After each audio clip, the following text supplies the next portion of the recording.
জামজামে union বিএনপির সম্মানিত সভাপতি আলম শাহ।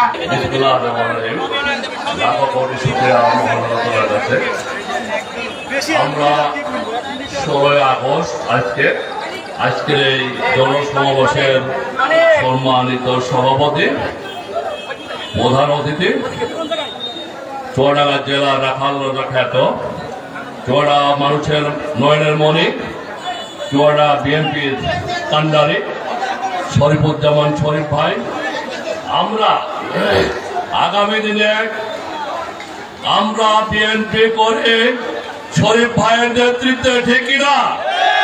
আলমডাঙ্গার মানুষ, চুয়াডাঙ্গার মানুষ শরীফ ভাইয়ের নেতৃত্বে আমরা রাজনীতি করি। আমরা আগামী দিনে এই এলাকার মানুষ আমরা ধানের শীষের প্রতীক নিয়ে আসবো ইনশাল্লাহ। আমাদের আলমডাঙ্গা চুয়াডাঙ্গার পাশে আমরা আমাদের যোগ্যতা দিয়ে আমাদের ধানের শীষের প্রতীক আসবো, আমাদের নেতা প্রতীক আসবে, আমরা প্রতীক আসবো। আমাদের শরীফ ভাইয়ের জন্য আমরা সবাই দোয়া করবো, আমরা আমাদের নেতা ধানের শীষ নমিনেশন পাবে এই আশা ব্যক্ত করে আমি আমার বক্তব্য শেষ করছি। খোদা হাফেজ। বাংলাদেশ সকলকে ধন্যবাদ।